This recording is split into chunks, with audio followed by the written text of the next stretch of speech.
दोस्तों दोस्तों at last जो यूनियन बजट था वो सामने आ चुका है।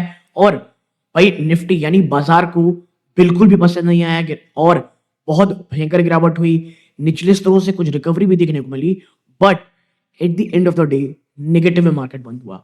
इसके साथ साथ अगर आप यूट्यूब शॉर्ट अगर मेरा देखे होंगे, वहां पे मैंने कहा है STT जो सिक्योरिटी ट्रांजैक्शन टैक्स है उसमें जो बढ़ोतरी हुई, हाँ, लेकिन वो सिर्फ F&O वालों के लिए हुई थी।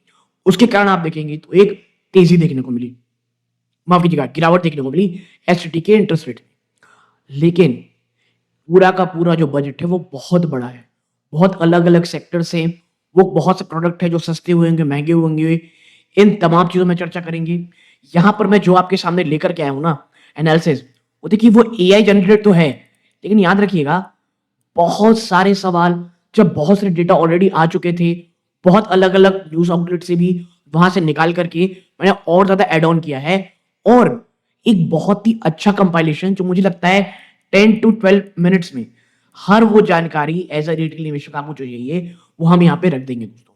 तो वीडियो को थोड़ा स्पीड कर सकते हैं 2x में, लेकिन याद रखिएगा ऐसी वीडियो बनाने में बहुत मेहनत लगती है। सो सब्सक्राइब करें, इस चैनल को अभी तक नहीं किया है, वीडियो को लाइक जरूर कीजिएगा और औरों के साथ शेयर जरूर कीजिएगा। नाउ देखो जो न्यूज बट रहा, जो फाइनेंस मिनिस्टर निर्मला सीतारमन जी ने पेश किया, वो बजट ऑफ द 3 कर्तव्य, 3 रिस्पॉन्सिबिलिटी के ऊपर बात की गई है। और ये एक बड़ा मोड़ था जहां पर सिर्फ एक with the announcement of completely new income tax act और एक बहुत बड़ा फोकस आपको देखने को मिलेगा ऑरेंज इकोनॉमी पे। ऑरेंज इकोनॉमी क्या है? जहां पे क्रिएटिव सर्विस सेक्टर और हाई वैल्यू एग्रीकल्चर की बात कही जा रही है। इन तमाम चीजों में हम अच्छे से ट्राई करेंगे, ठीक है। तो सबसे पहले बात कर लेते हैं क्या, द बिग पिक्चर यानी स्ट्रेटजी और फिस्कल हेल्थ की। देखो गवर्नमेंट ने बैलेंस करने की कोशिश की है एक्शन ओवर एम्बिवेलेंस, यानी फोकस किया जा रहा है लॉन्ग टर्म स्ट्रक्चरल चेंज में रेदर देन कोई भी शॉर्ट टर्म पॉपुलिस्ट मेजर लाने में। और मुझे ऐसा लगता है ना, ये इस जो आप कह सकते हैं जो बजट था, इसकी सबसे बड़ी मजबूती ही मुझे यही लगी है। जी हाँ, देखो अभी स्टेट में इलेक्शंस थे, कोई बहुत लुक्रेटिव बजट आ जाता, स्टेट्स में बहुत ज्यादा आ जाता। हाँ, तमिलनाडु को इस बार अन्य आप कह सकते हैं बजट के मुकाबले ज्यादा पैसा मिला है, होगा शायद इसलिए कि भाई वहां चुनाव भी होने वाले हैं। बट ऐसा कोई ओवरऑल कोई ओवर लुक्रेटिव बजट नहीं आया, ये अच्छी चीज है। एक और पॉजिटिव चीज, जो फिजिकल डेफिसिट का टारगेट था 4.3% जीडीपी में आया 27, जो पहले 4.4% था। तो ये दिखाता है फिजिकल डिसिप्लिन कितना अच्छा है अभी। फिर कैपेक्स पुश है, एक मैसिव कैपेक्स पुश दिया गया है 12.2 लाख करोड़ रुपए का इंफ्रास्ट्रक्चर के लिए, और ये लास्ट ईयर के 11.1 लाख करोड़ से काफी ऊपर है। और ये जो मोमेंटम है वो बरकरार रखेगा रोड्स, रेल और पोर्ट्स को। और मैं आपको आपके सामने एक बात रखना चाहता हूं कि आने वाला साल मुझे ऐसा लगता है इंफ्रास्ट्रक्चर पुश के लिए one of the great time रहेगा। मैं ऐसा क्यों कह रहा हूं? मैं ऐसा आपसे इसलिए कह रहा हूं क्योंकि मैं आपको बता दूं कि जो कह सकते हैं पिछला जो साल गया, सबको पता है फ्लड इतनी भयंकर किस्म की रही सेंट्रल और नॉर्दर्न इंडिया में। मॉनसून एक तो जल्दी आ गया और बहुत लंबा रहा, तो इंफ्रा के काम भी नहीं हो पाए। तो इसीलिए मैं कह रहा हूं अगर थोड़ी भी डेडिकेशन इस बार सरकार दिखाती है, स्टेट गवर्नमेंट दिखाती है, ये साल इंफ्रास्ट्रक्चर पुश के लिए बहुत शानदार होने वाला है। फिर 3 कर्तव्य क्या है, ये 3 कर्तव्य आप पॉज करके पढ़ सकते हैं, फिर आगे बढ़ते हैं। देखिए अब आते हैं आपके और मेरे जैसे आम आदमी के लिए, तो पर्सनल फाइनेंस और कॉमन मैन। देखो वाइल फाइनेंस मिनिस्ट्री ने तो कोई भी जो इनकम टैक्स स्लैब है कोई भी उसमें चेंज नहीं किया है इमीडिएट टर्म में। जो हेडलाइन हमें मिली ना न्यूज थी वो ये है कि अब ट्रांजैक्शन हो रहा है एक न्यू इनकम टैक्स एक्ट में, न्यू इनकम टैक्स एक्ट जो 1 अप्रैल से लागू होगा। फिर टैक्स सेविंग और हाइड्रेट, देखो जो टोटल लेजिस्लेटिव ओवरहॉल है वो रिप्लेस कर देगा जो 1961 एक्ट है। और इसका मकसद क्या है कि बहुत ही रेडिकल सिंप्लीफिकेशन और बहुत ज्यादा कानून के दाव पेच ना हो, ठीक है। यानी भाई सिंपल भाषा में ये इजी करना चाहते हैं, ठीक है। रिलीफ ऑन फॉरेन रेमिटेंसेस, देखो ये एक बहुत बड़ा सर था पिछली बार, इस बार क्या हुआ है, जो the TCS tax collected at sources, ये जो ऑन ओवरसीज टूर पैकेजेस है और जो रेमिटेंसेस है फॉर एजुकेशन, मेडिकल ट्रीटमेंट, इसे घटा करके 2% पे कर दिया गया है। जो पहले 20% था, 20%, हाँ, लेकिन वो फ्लैट नहीं था, वो अप टू 20% था नाउ। और ये एक बहुत बड़ी जीत है मिडिल क्लास फैमिलीज के लिए, जिनके बच्चे बाहर पढ़ रहे हैं या प्लान कर रहे हैं इंटरनेशनल वेकेशंस के लिए। अब भाई साहब, बाहर बच्चे तो ज़्यादा से ज़्यादा पॉलिटिशियंस के ही पढ़ रहे हैं, तो ये कहीं न कहीं पॉलिटिशियंस के बच्चों के लिए बहुत राहत की बात है भई, ठीक है? To be on a lighter note, ठीक है? लेकिन ये बात तो हकीकत है, मेजॉरिटी ऑफ जो पॉलिटिशियन बच्चे वो बाहर ही पढ़ते हैं। फिर है वन टाइम डिस्क्लोजर, एक 6 महीने की window for small tax pair, ताकि वो डिस्क्लोज कर पाएँ फॉरेन एसेट को विदाउट हेवी पेनल्टीज़। तो एक और डिस्क्लोजर दिया यहाँ पे दिया कि भाई 6 महीने के पास विंडो है, कर सकते हो। फिर मोटर एक्सीडेंट क्लेम, कोई भी इंटरेस्ट अगर अवॉर्ड किया जाएगा क्लेम बाय ट्रिब्यूनल, ये पूरी तरह से ना इनकम टैक्स से विमुक्त रहेगा। यानी आपको कोई भी उसमें टैक्स नहीं देना है, इवन टीडीएस भी नहीं देना। मैंने सुना था जब मैं निर्मला सीतारमण बोल रही थी। तो ये जो रिलीफ होगा उन विक्टिम्स को जो क्लेम जीतते हैं, ठीक है? फिर आगे बढ़ते हैं, sector wise highlight impact on daily life. देखो, सबसे पहले है health care, the healing budget. ऐसा क्यों है? कैंसर रिलीफ, जो बेसिक कस्टम ड्यूटी है ना, बीसीडी, उसे एग्जाम किया गया है 17 लाइफ सेविंग कैंसर ड्रग के लिए, जो अब बहुत बड़ी गिरावट दिखाएंगे ट्रीटमेंट कॉस्ट में। ट्रॉमा केयर, हर एक डिस्ट्रिक्ट हॉस्पिटल में भारत के अब एक डेडिकेटेड इमरजेंसी और ट्रॉमा केयर सेंटर होगा। फिर आता है रेयर डिजीज, 7 और रेयर डिजीज मेडिसिन को ऐड किया गया है, जिसे अब ड्यूटी एग्जेम्प्ट लिस्ट बनाया गया, नहीं आज में कोई भी ड्यूटी नहीं लगेगी। Very good.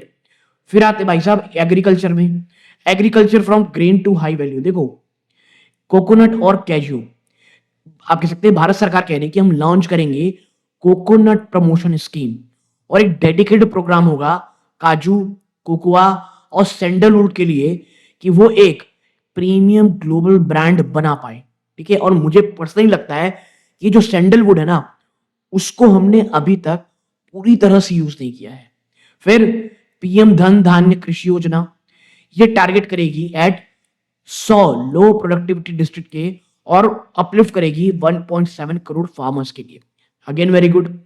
मखाना बोर्ड, एक डेडिकेटेड बोर्ड बनाया जाएगा फॉर मखाना, यानी फॉक्सनट के लिए, उसकी कल्टीवेशन, और स्पेशली मतलब सबसे ज्यादा बेनिफिट किसे मिलेगा?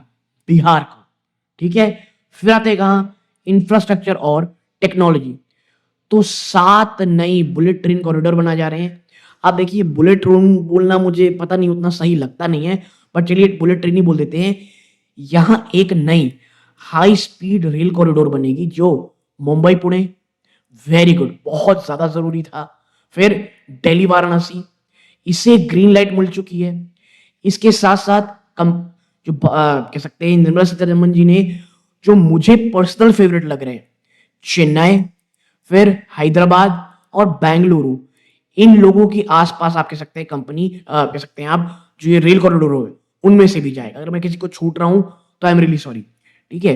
लेकिन ये आपस में चलेंगे। फिर इंडिया सेमीकंडक्टर मिशन 2.0, एक 40,000 करोड़ रुपए का आउटले किया गया है, ताकि भारत एक ग्लोबल हब बन पाए चिप मैन्युफैक्चरिंग की और आईपी डिजाइन की।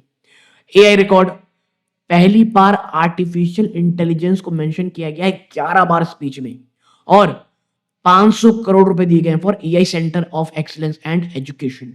इसके साथ साथ भारत सरकार ने कहा है कि 2047 तक आपको कोई टैक्स नहीं देना पड़ेगा अगर आप डेटा सेंटर, क्लाउड सर्विस का डेटा सेंटर यही लगाते हो तो। Again very good. फिर सबसे बड़ा सवाल भाई साहब, क्या सस्ता हो रहा है, क्या महंगा हो रहा है? ठीक है, तो देखो क्या सस्ता हुआ, हमने देखा कैंसर मेडिसिन, मोबाइल फोन और चार्जर, क्योंकि ड्यूटी जो कंपोनेंट थी, आप कह सकते हैं duty cut on a component to boost local assembly, यानी बाहर जो माल आता था उसे यहाँ से असेंबल करने के लिए अब चीजें और सस्ती हो जाएंगी। अब मुझे डर ये है कहीं चाइना को बहुत ज्यादा फायदा ना हो जाए। फिर है ईवी बैटरीज, लगातार सपोर्ट मिल रहा है और ड्यूटी एग्जेम्पशन मिल रही है लिथियम आयन सेल मैन्युफैक्चरर्स को। ये अमर राजा एक्साइड के लिए बड़ी अच्छी बात है। सोलर पैनल, सब्सिडीज दी जा रही है फॉर रूफटॉप पीएम सूर्य घर, ये बढ़ चुकी है, और जो ड्यूटी था पार्ट्स में वो घटा दिया गया है। Again great news. फिर personal import, tariff rate dutiable goods for personal use imported via post या कुरियर, उसे घटा दिया गया है। जो पहले 20% था, अब मात्र 10%। यानी साफ साफ देखा जा रहा है, बाहर से सामान, बाहर से पैसा, कुछ भी आप इन्वेस्टमेंट करना चाहते हैं, भारत सरकार बहुत सस्ता करने की कोशिश कर रही है। फिर आता है स्पोर्ट्स इक्विपमेंट, पॉलिसी सपोर्ट और बहुत सारी ड्यूटी कट की गई है ताकि फिट इंडिया मूवमेंट को बहुत सहारा मिले। फिर आते हैं एक सेक्टर जिसको इस बार बहुत मजा आया है, वो है सी फूड और लेदर गुड्स को। उन्हें एग्जाम किया गया है रॉ मटेरियल एक्सपोर्ट को लेकर के। ठीक है, फिर आते हैं कहां पर, महंगा क्या हुआ भैया। सबसे पहले महंगा तो हुआ आपका अल्कोहल हुआ है, जहां security transaction tax on future ये बढ़ा करके 0.05% कर दिया गया है on option, and on option to 2.15%। अब दारू बड़ी महंगी हो गई है। ठीक है, फिर लग्जरी गुड इंपोर्ट करना बड़ा महंगा हो गया है। High and laptop, luxury electronics जो भारत मैन्युफैक्चर नहीं होते हैं, कंपनी बायबैक।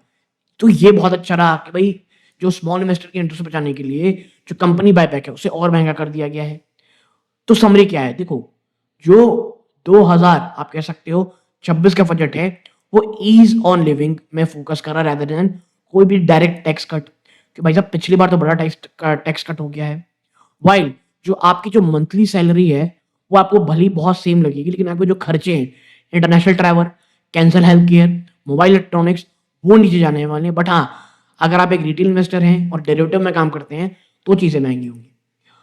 तो ये कुछ इंपॉर्टेंट चीजें हैं जो हमने रखी हैं। अब आते हैं कुछ अन्य चीजों के ऊपर। देखो यहां पे क्या हम बात करेंगे, वी हैव कवर्ड, हमने कुछ बहुत बड़े फिजिकल पिलर्स को कवर किया है, लेकिन कुछ फाइन प्रिंट है जो आपको समझना पड़ेगा आज फाइनेंशियल जो फाइनेंस मिनिस्ट्री स्पीच है उसमें, जो इनिशियल हेडलाइंस में नहीं आई है, बट वो आपको जीवन को जरूर इंपैक्ट करेंगी।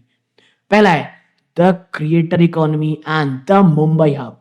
देखो बजट ने आखिरकार ऑफिशियली रिकॉग्नाइज किया है ऑरेंज इकोनॉमी को, क्रिएटिव और सर्विस सेक्टर को। क्रिएटिव टेक की बात करोगे तो एक इंस्टीट्यूशन बनाया जाएगा and Indian institute of creative technologies, ये सेटअप किया जाएगा कहां, मुंबई में। गेमिंग और एवीजीसी, देखो एवीजीसी क्या होता है, animation, visual effects, gaming and कॉस्मिक्स। देखो 15,000 स्कूल, 500 कॉलेज, उन्हें अब उनको मिलेगा एक डेडिकेटेड एनिमेशन, विजुअल, गेमिंग और कॉस्मिक लैब्स। ये क्लियर सिग्नल है यूथ को जो गेमिंग और कंटेंट क्रिएशन को अब एक पूरी की तरह से एक सैंक्शन कैरियर पाथ बनाने की बात की जा रही है, विच इज ग्रेट। फिर आते हैं आगे, वो क्या है, द हाई स्पीड। देखो हाई स्पीड रेल कॉरिडोर हमने ऊपर चर्चा की, उसमें से कुछ और यहाँ पे भी हैं। द डेक्कन कनेक्ट, मुंबई पुणे, पुणे हैदराबाद और Hyderabad Bengaluru. The north east link की बात कही जा रही है। अब कहां पे बात हो रही है, देखो कनेक्टिंग की hub to accelerate regional growth. The freight twist, एक नया dedicated freight corridor from Dankuni east to Surat west की बात की जा रही है, ताकि लॉजिस्टिक्स और ज्यादा स्मूथ हो पाए। और देखो मैं हमेशा कहता हूं, वो जो एक डेडिकेटेड वेस्टर्न कॉरिडोर बना है ना भारत ने बनाया है, वो अपने आप में एक बहुत बड़ी चीज है। और ये जो कॉरिडोर और बनेगा, ये लॉजिस्टिक खर्चों को और हद तक नीचे लेकर के आएगा। फिर द नॉक स्टॉक मार्केटिंग हमने ऑलरेडी चर्चा की, उस पर तो चर्चा करेंगे नहीं। द पर्सनल कुरियर प्लग, हमने देखा कि ड्यूटी को भी कम कर दिया गया है। रूरल प्री वेंडिंग की बात है, वो भी ठीक है। अब यहाँ पे क्या है, हमने ऊपर जो चर्चा की आप पॉज करके और पढ़ सकते हो। हाँ, फॉर द इन्वायरमेंट अगर आप देखोगे ना, 20,000 करोड़ रुपए दिए गए फॉर कार्बन कैप्चर को, और इंडिया अब नेट जीरो के लिए दिख रहा है सादा सीरियस होता चला जा रहा है। ठीक है, अब आगे बढ़ते हैं। अब आते हैं कुछ अन्य चीजों में जिसकी चर्चा बहुत कम हुई है। एक और चीज देखो, the sovereign gold bond secondary market trap. देखो ये सबसे ज्यादा वो छुपा हुआ मूव है इन्वेस्टर्स के लिए। फाइनेंस मिनिस्ट्री ने प्रपोज किया है कि जो कैपिटल गेन टैक्स एग्जेम्पशन थी एसजीएम में, वो तभी मिलेगी अगर आप पहला सब्सक्राइब करोगे बॉन्ड को ओरिजिनल इश्यू में यानी प्राइमरी मार्केट में, और उससे होल्ड करोगे लगातार मैच्योरिटी तक। यानी अगर आपने मैच्योरिटी पहले निकाल दिया तो भाई साहब टैक्स लगेगा। द कैच, अगर आप एचबी को बाय करते हो सेकेंडरी मार्केट यानी स्टॉक एक्सचेंजेस से to save on the premium, तो आप कोई भी इंजॉय नहीं कर पाओगे किस चीज का, टैक्स बेनिफिट का, स्टेटस मैच्योरिटी का। और this effectively kills the discontinued second trade for many retail investor. यानी भाई साहब आपको आरबीआई से ही लेना पड़ेगा, कोई भी एक्सचेंज, कोटक में, कोटक सिक्योरिटी, ज़ीरोधा, कहीं से लियो आपको देना पड़ेगा। अब आते हैं कहाँ पे, the oops I forgot foreign asset window. देखो बहुत सारे ऐसे ऐप है जो बढ़ रहे हैं जो अलाउ करते हैं इंडिया को यूएस स्टॉक्स खरीदना, जैसे एनवीडिया या एप्पल को, और टेक एम्प्लॉय जो पा रहे हैं आरएसयूज, और बहुत से ऐसे एक्सीडेंटली फेल हो जाते हैं डिस्क्लोज करने में इन देयर आईटीआर। और इस पे क्या पैदा होता है, massive penalty under the black money act. ठीक है, तो भारत सरकार कह रही है कि भाई साहब देखो, आपके पास एक one time 6 month window, closure window है स्मॉल टैक्स पेयर के लिए, जैसे स्टूडेंट्स, यंग प्रोफेशनल एनराइज, कि आप रिपोर्ट करो अपने फॉरेन एसेट या इनकम को जो एक सर्टेन थ्रेशोल्ड से नीचे है विदाउट यूजुअल ड्रेकोनियन पेनल्टीज। और अगर आप if you have some forgetive fractional shares US account में, this is your get out of jail free card. ठीक है, तो फिर शेयर बायबैक का भी यहाँ पे नंबर लिखा हुआ है, आप पढ़ सकते हैं। The joint taxation proposal, the couples perk. देखो वाइल जो प्रपोजल और स्टडी है phase for implementation under the new scheme stack, the financial ministry ने हिंट किया है joint taxation for married couple, यानी आपकी वाइफ एक सिंगल इनकम टैक्स डालना चाहते हो तो उसका भी यहाँ प्रावधान है। ये अलाउ करेगा हस्बैंड और वाइफ को कि वो एक सिंगल कंसोलिडेटेड रिटर्न फाइल करे। अब इससे होगा क्या, this could effectively double the basic exemption limit for a single income house hold, या हाउस होल्ड जहां पर एक पार्टनर अर्न करता है significantly less, potentially saving a family lakhs in taxes. यानी देखो होगा क्या, आप बहुत ज्यादा पैसा कमाते हो और आपकी जो वाइफ है वो थोड़ा कम पैसा कमाती है, या आपकी वाइफ बहुत ज्यादा कमाती है, आप थोड़े कम पैसे कमाते हो, तो आप अब जॉइंट अकाउंट आप होल्ड करके डालोगे तो जो ओवरऑल जो टैक्स एग्जेम्पशन है वो बहुत ज्यादा आपकी बढ़ जाएगी। और इससे क्या होगा, बहुत बहुत ज्यादा आप बहुत लैक्स ऑफ पैसे बचा पाओगे। फिर आते हैं क्या, रेयर अर्थ कॉरिडोर में आप यहाँ पाओगे हर कोई बात कर रहा है बुलेट ट्रेन की, लेकिन जो सच में जो वेल्थ क्रिएटर रहा है वो है रेयर अर्थ कॉरिडोर। गवर्नमेंट कह रही है कि वो सेटअप करेगी डेडिकेटेड इंफ्रास्ट्रक्चर ताकि जो critical mineral lithium cobalt from ports to manufacturing hubs, और ये एक हिडन इंजन रहेगा जो भारत को, जो इंडिया में ईवीज है और स्मार्टफोन है, उसे और सस्ता कर देगी भाई 2027। क्यों, लॉजिस्टिक कॉस्ट भाई साहब, आपकी लॉजिस्टिक कॉस्ट कम हो जाएगी मैन्युफैक्चरिंग की।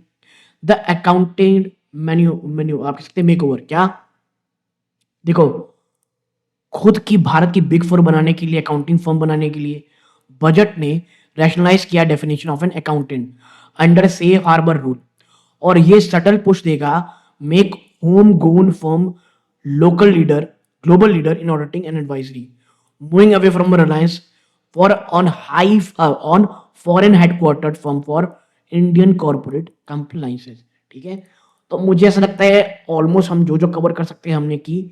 आप और भी कुछ जानना चाहते हैं कमेंट बॉक्स में बताइएगा।